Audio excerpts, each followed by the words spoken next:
The story kicks off as the Abyss threatens to destroy Noel's hometown. The Abyss is no ordinary forest. It forms when too much mana floods the air, creating a link between the human world and the demon realm, known as the Void. As the Abyss deepens, stronger and more dangerous creatures crawl out of it, and tonight it's hit a depth of 12, enough to summon a deadly monster called a Lord. Noel's grandfather Brandon, once the strongest seeker and known as the legendary Overdeath, is gearing up for battle. As the looming threat draws near, he grips his old weapon, muttering to himself, surprised that he's fighting again after all these years. He orders Noel to stay in the shelter, claiming that help will arrive soon. But Noel knows better that help isn't coming. Brandon is preparing to take on the Lord alone, and Noel realizes his grandfather plans to handle it himself. With his usual legendary confidence, Brandon warns Noel not to doubt him. He asks if Noel's forgotten who he is. Overdeath, a name feared by all. He swears to protect Noel with his life, and as he heads out, Noel calls after him. Then as Brandon steels himself for the fight, his thoughts briefly turn to Noel. He wants to tell him one last thing: men can never let anyone look down on them, no matter what they face. Meanwhile, Noel stays hidden in the shelter, his mind racing, terror tightening around his chest as dread creeps in. Eventually, unable to stay put any longer, he steps out and finds Brandon gravely wounded. Brandon reflects on his fate, accepting that even Overdeath has his limits. He tells Noel that this is the way of seekers. Choosing a life of battle means living with death constantly at your side. Despite his critical injuries, Brandon asks Noel if he still wants to become a seeker, knowing the risks that come with it. Holding back his emotions, Noel responds with determination, telling his grandfather he'll follow the same path. Brandon, though proud, insists that being a seeker isn't enough. Noel must become the strongest. He asks Noel to promise that he will surpass even him. With a heavy heart, Noel swears he'll become the greatest seeker. Brandon chuckles softly, proud of his grandson. He tells Noel that he loves him, and in that final moment, Brandon passes away, leaving Noel to scream in agony. It's been 2 years since that fateful night, and Noel has kept his word to become a seeker. His team is now locked in battle with a swarm of monsters, and Noel, ever sharp, barks out orders on how to secure a win. Despite being part of the weakest support class called Talkers, Noel wears that title with pride. Then after taking down the monsters, the team gets to work dissecting them. Noel explains that while lesser vampires can't use magic, their queen can spawn hordes rapidly, each one strong enough to rip an ox to shreds. As they plan their next move, a vampire lunges at Noel, but Tanya swoops in just in time to save him. The group discusses going straight for the queen to stop the endless spawns, but Noel advises against it. He reminds them that as a C-ranked team, they should focus on thinning out the spawns first, giving them a better shot at victory. His teammates know just how crucial Noel is because his buffs make all the difference in their success, giving him the authority to call the shots. Even though they're ranked lower, they're handling this B-rank mission, all thanks to Noel's guidance and skills. Noel takes a moment to reflect on his role. As a talker, his job is to support his team by buffing them to enhance their combat abilities. But his own strength in battle is nothing to brag about. He's entirely dependent on his comrades to fight while he boosts their power from the sidelines. It's why talkers are often laughed at, dismissed as the weakest class. Suddenly, the vampire queen strikes from the shadows, releasing a deadly poison gas that spreads in an instant, throwing the team into chaos. Lloyd and Walter immediately realize they need to save Noel first. They know without his buffs, they're doomed. Tanya then rushes to help, but amidst the confusion she's hit by the queen. And now with Noel incapacitated, Lloyd and Walter are struggling to fight back. They're painfully aware that without his support, they can't win this fight. The team, desperate and on the verge of panic, begs Noel to give them orders, reminding him that he's the talker. Anger flares up in Noel as he snaps back, telling them not to look down on him. In one swift move, he pulls out his weapon, ready to show them just what a talker can do. He activates his tactician skill, boosting the entire party's abilities by 25% just by giving command. Noel then calls out to his brain-dead teammates, telling them to dodge an incoming attack. He then uses his battle voice, instantly increasing the recovery rate of their stamina and mana. Noel orders Tanya to cast a barrier around the two warriors, prepping them to obliterate the beast. But things quickly spiral when more monsters show up. As Tanya starts to panic, Noel uses his peer support skill to calm her down, stabilizing her frantic mind. With a cool head, he sets a timer for 74 seconds and declares he'll handle the small fry while the others focus on the main body. Noel keeps barking out orders, guiding every single move with surgical precision, telling them to prepare their strongest attack. After stunning all the small fry, Noel whips out his magic gun, the only anti-beast weapon a talker like him can rely on. He fires an ice bullet, freezing the demons in place, but one breaks free. Now Noel's down to his last bullet, with only 43 seconds left on the clock. He coolly calculates that the remaining beast will reach him in 23 seconds, giving him just enough time to instruct the team to hit the main body.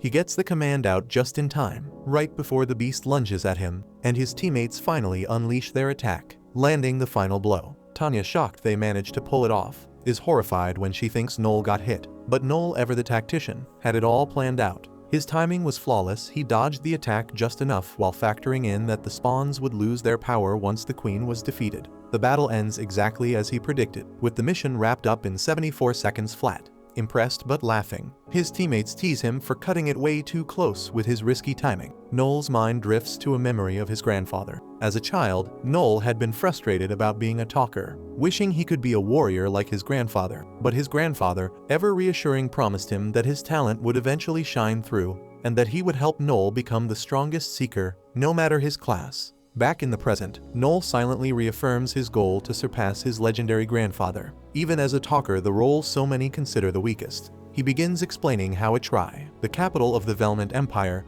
thrives on the synergy of magic and technology, both derived from research on the beasts they fight. The city depends on seekers to protect it from the abyss, and for that, they are revered as heroes. Later, during a meal with his team, Noel reflects on how, at just 15 years old, he began searching for companions in Atri, knowing that as a talker, he couldn't fight alone. Walter, beaming with pride over their 5 million Phil reward, talks about their steady progress. While Tanya and Lloyd discuss setting their sights even higher, Noel, meanwhile, quietly considers that their team could really use a scout. But for now, he's focused on gaining more experience with his current squad. The conversation takes a turn when a slightly tipsy Walter asks Noel if he's upset about the reward. Teasing him, Walter suggests that Noel cares too much about money, saying that a seeker should have a big heart and not get caught up in greed. Walter's words stir another memory in Noel. His grandfather once gave him some tough but essential advice. He told Noel that seekers must prioritize money, not out of greed, but to buy the best equipment and supplies needed to survive. Being called greedy or evil wasn't an insult, but rather a mark of success. His grandfather, who was known as Overdeath, had drilled into Noel one crucial lesson: never let others look down on you, no matter what they say. Jumping back to the present, Noel claims he's not bothered, but Walter keeps badgering him. This ignites a heated back and forth, with Noel jabbing at Walter for always using his age as a badge of authority. After all, for a seeker, skill is what counts. So Noel mocks Walter for leaning on his age to push others around. Walter then enragedly fires back, accusing Noel of hanging back in fights while others face danger. He reminds him that he puts his own neck on the line to shield the team, but Noel just keeps needling him. Things escalate as Walter threatens to end Noel's life, and Noel, cool as ever, dares him to try. Just then, Lloyd jumps in to break it up, reminding them they're all on the same side. He suggests they split their reward and call it a night, managing to cool things down. Once the mission's over, the team's left with only 250,000 each after paying the clan. Tanya's less than thrilled with the payout, thinking it's peanuts for the work they put in. Lloyd tries to soothe her, saying tough missions like this don't come around often, and they'll rake in more on the next one. But Noel chimes in, pointing out that unlike the official clans, they don't get missions straight from the country, which cuts into their chances and cash flow. He reminds them that independent seekers like them don't get these opportunities often, and it's way harder without clan backing. Lloyd then gives the team an update on their total savings, which adds up to just over 12.8 million. Without a second thought, Noel jumps in and proposes using the cash to form their own clan. But Lloyd, ever the cautious one, warns Noel that starting a clan means coughing up 20 million to the country, way more than what they've got. But Noel, full of confidence, says he's ready to drop the remaining 7.2 million from his own stash. His determination is almost maddening. He's convinced that starting a clan will finally get them out of doing these low-tier, hand-me-down jobs and let them grow for real. Even with Lloyd harping on about the crazy costs of renting a base in the capital. But Noel says he's already got a lead on a cheap spot. Lloyd isn't done yet though. He's got serious doubts about whether they can handle running a clan, pointing out that they're just a young, inexperienced C-rank team. He's sure they're not ready for that kind of responsibility. But Noel's not having it. He throws the question right back at Lloyd, asking him when exactly he thinks they'll ever be ready. If they don't make a move now, they'll be stuck as C-rank seekers for life. Noel argues that the only way they'll ever gain the experience they need is by actually running the clan, not by sitting around and waiting for the right time. Lloyd's still worried, saying that without the country's trust, they'll never land the big money jobs they need to make it. Noel fires back, explaining that their youth, Their looks and their strength are exactly what the country wants. The government's hungry for more seekers, and the successful ones aren't just mercenaries, they're idols and heroes. Noel's not done, and he points out that their skills and image can help them rake in sponsorship deals from companies, giving them extra cash and resources. Walter's still shocked by the conversation, can't wrap his head around the idea that being good-looking could actually score them better treatment from the country. But Noel stays confident. He even teases Walter, saying that despite his flaws, even he has the kind of looks that could boost the clan's image. Walter, initially skeptical, slowly comes around to Noel's point. Tired of scraping by with second-hand jobs, he agrees with the plan to form a clan, admitting that status, fame, and money sound pretty tempting. He even cracks a crude joke about using his new status to attract women, which earns him a sharp scolding from Tanya. With Walter now on board, Noel turns to Lloyd, waiting for his opinion as their leader. Then Noel drops a bombshell if they don't agree to form the clan. He's ready to quit the party and take his share of the savings. The room falls silent as Noel reminds them all of his dream to become the greatest seeker, even surpassing his legendary grandfather, the Overdeath. Lloyd, caught off guard by Noel's resolve, realizes this isn't something Noel will back down from. After a moment of reflection, he agrees, acknowledging that they'd have to face this decision sooner or later anyway. Tanya, still in disbelief, questions Lloyd's decision, but he calmly reassures her that this was always the path they were headed down. Lloyd suggests they hold off on more talk until they've rested and recovered from the long day and the alcohol. The group agrees to meet again in 2 days to finalize their plan. As everyone heads out, Tanya pauses, seemingly wanting to say something to Noel, but all she ends up saying is a quiet goodbye. The next day, Walter rushes to Noel in a panic,